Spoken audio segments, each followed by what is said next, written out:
Coucou tout le monde, je vous retrouve aujourd'hui pour un nouveau bilan lecture et vous parler de ces 4 séries.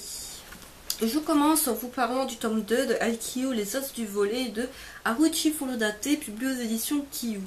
Donc je vous avais parlé dans un précédent bilan lecture du tome 1 et je vous avais dit qu'il était juste génial, ça avait été un véritable coup de cœur.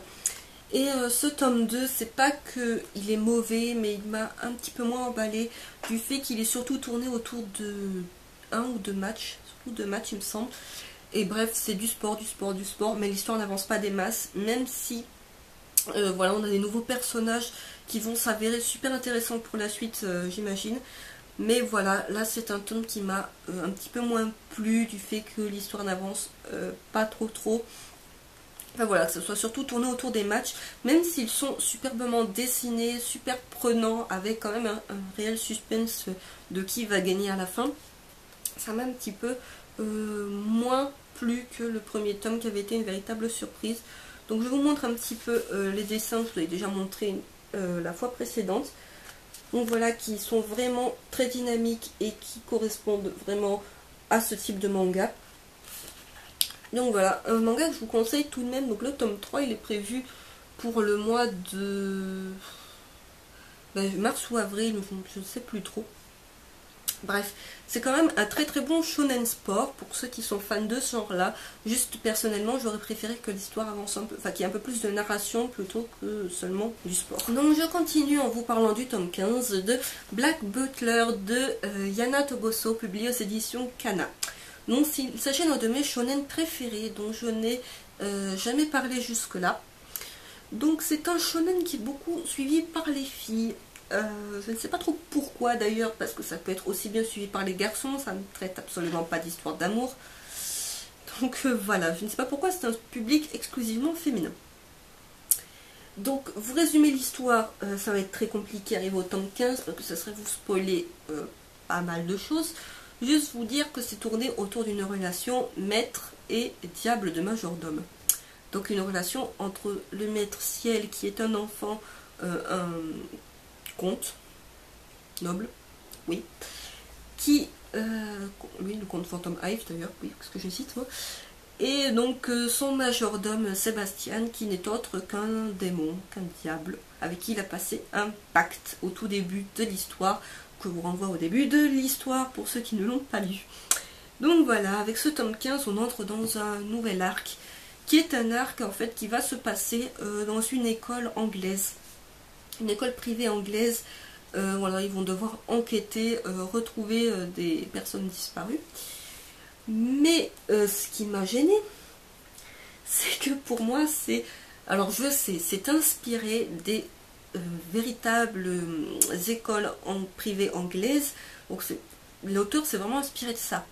Mais quand vous avez lu et vu Harry Potter quelques années auparavant, que vous avez donc lu et vu une œuvre qui traite d'une école dans laquelle se trouvent des gens extraordinaires, bon, là il ne s'agit pas de sorciers, mais bon, bref, des gens extraordinaires, qui sont divisés dans 4 maisons, aux 4 couleurs différentes, aux 4 significations différentes, dirigées par des préfets. Bref, quand vous voyez tout ça, vous vous dites, non mais, t'as un petit peu repris Harry Potter là. Donc c'est pas l'idée, elle a pas repris Harry Potter, elle explique bien qu'elle a repris juste le système des écoles anglaises qui fonctionnent réellement comme ça, apparemment. Mais bon, quand on a lu Harry Potter, on a juste l'impression de relire Harry Potter sous une version totalement différente. L'histoire n'a aucun rapport, hein, je continue de le dire. Mais voilà, cette histoire de l'école privée, avec les maisons, avec les couleurs, avec les préfets, mon Dieu, on dirait vraiment Harry Potter. Cela mis à part, c'est vraiment un très bon manga.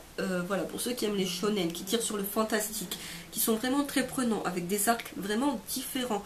Voilà, on partait d'un arc juste avant qui était sur des zombies, qui se passait sur le Titanic, enfin, sur un bateau que l'on rapproche beaucoup du Titanic, vu qu'il se fait percuter par un iceberg. Bref, on passe de ça, on passe dans un univers plutôt Harry Potter. Donc voilà, on passe vraiment d'univers très différents. Pour ceux qui aiment le côté fantastique, on retrouve des shinigami, des zombies, plein de choses différentes. C'est vraiment super intéressant, une œuvre très variée. Donc je vous montre un petit peu les dessins, pour ceux qui ne verraient pas les dessins. Donc pas vous chercher un truc trop spoilant non plus. Hop. Voilà. Vraiment de très très beaux dessins. Il y a 2 animés qui ont été faits sur cette œuvre.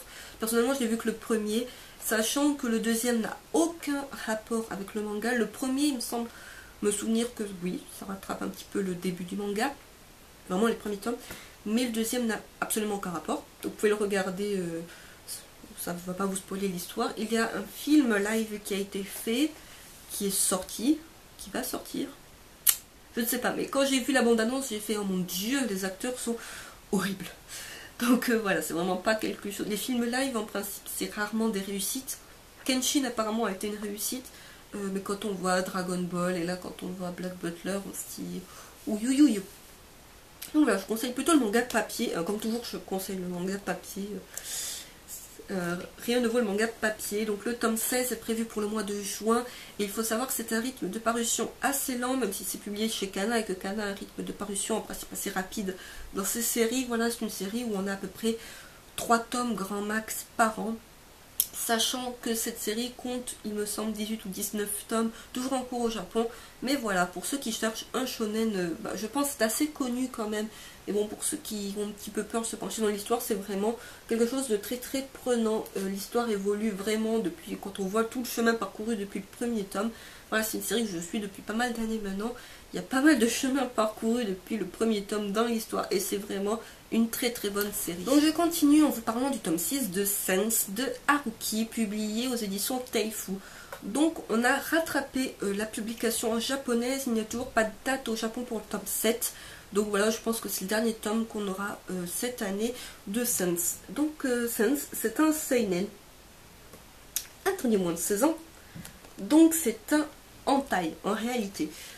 Voilà, c'est le seul hentai que je lis et personnellement ce qui m'avait beaucoup attiré c'était les couvertures, les dessins de l'auteur. Ce qui m'a beaucoup surpris d'ailleurs c'est que c'est un hentai qui n'est pas vendu sous plastique. Alors qu'il y aurait raison à le foutre sous plastique. Bref, c'est pas grave. Voilà, j'avais flashé dès le départ sur les couvertures, j'avais commencé la série dès qu'elle a commencé à être publiée en France. Donc, je vous parle un petit peu du speech, même si ça va être super vite fait. Donc ça nous parle du professeur Makoto qui se retrouve muté dans un lycée exclusivement réservé aux filles. Et donc voilà, il va tomber très vite amoureux d'une de ses élèves.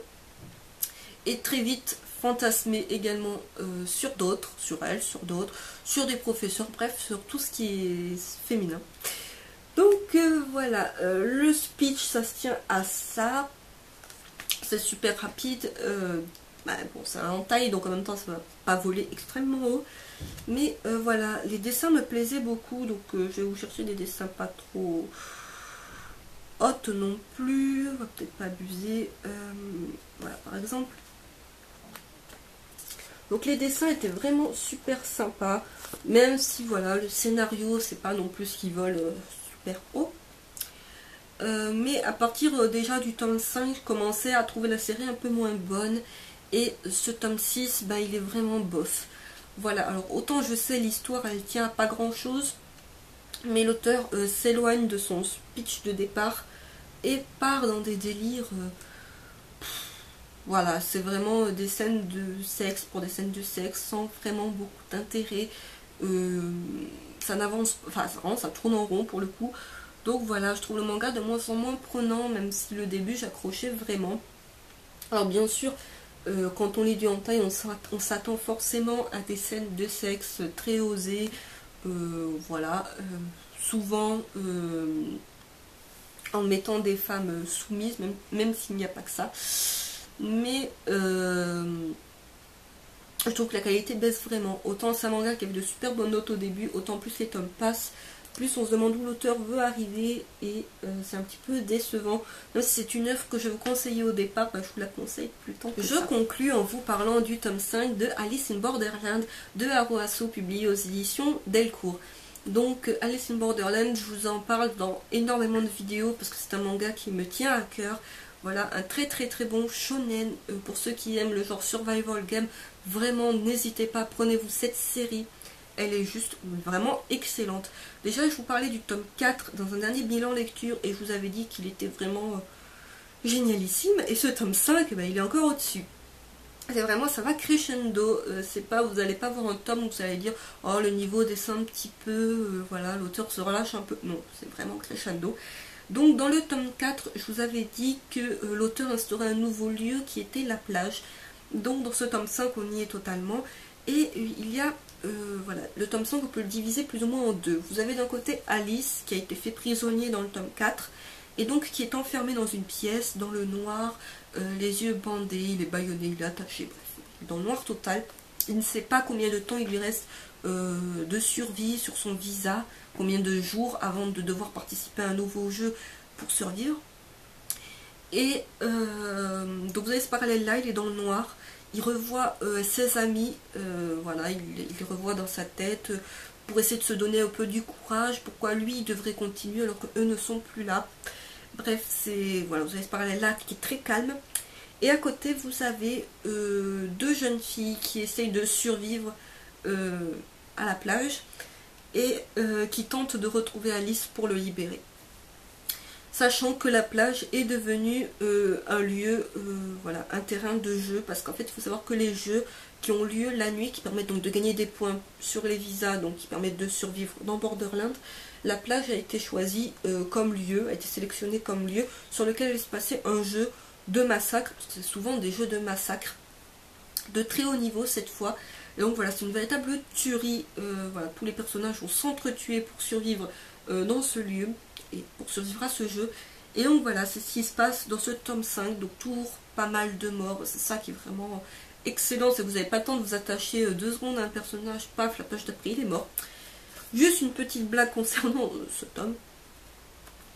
Le tome 5, il va du début, je vous montre pas la page, à là. Tout ceci, c'est une histoire HS qui traite d'un personnage donc, qui est arrivé à Borderlands, donc comment il arrive à Borderlands, comment était sa vie avant, comment est sa vie en Borderlands, avec un petit extrait de jeu auquel il a participé. Donc voilà, c'est une histoire très sympathique, hein, vraiment sur la lignée de l'histoire principale, vraiment super. Mais quand vous savez que le tome 5 il se termine là, vous vous dites non mais tout ça c'est du HS, tout ça ça suit pas l'histoire quoi. Et vous êtes deg, parce que vous savez que le tome 6, vous allez l'avoir, bon il me semble qu'il s'en va en avril, fin mars ou avril, mais il me semble plus avril. Donc même si les tomes arrivent super rapidement, vous avez toujours hâte d'avoir le tome d'après, parce que ça se termine toujours dans un super suspense. Mais quand vous savez que le tome 5 se termine là, et que le tome que ça c'est du HS, vous êtes un peu beaucoup dégoûté quoi. Mais bref, c'est pas grave. Donc je vous montre un petit peu les graphismes pour ceux qui ne verraient toujours pas les graphismes. Alors je vous cherche quelque chose de pas trop spoilant, mais juste histoire de vous montrer à quoi ça ressemble. Ouais, c'est... De toute manière, vous avez des morts à peu près toutes les pages. Alors, c'est pas vous montrer un mort qui va vraiment vous spoiler. Donc voilà, un shonen, vraiment, encore une fois, pour ceux qui sont passés à côté, ben achetez-le, parce que même si c'est une série en cours avec 8 ou 9 tomes déjà parus au Japon, bref, c'est un manga vraiment excellent, et je pèse mes mots, voilà, pour ceux qui hésitent encore à se le procurer, n'hésitez plus. Ainsi s'achève ce bilan lecture, j'espère qu'il vous a plu, qu'il n'a pas été trop brouillon, parce que je l'ai fait assez rapidement, sans vraiment le préparer. Mais voilà, je voulais vraiment vous présenter ces 4 mangas, et donc j'espère que ça vous aura plu. N'hésitez pas à me donner vos avis en commentaire, et je vous dis à très vite.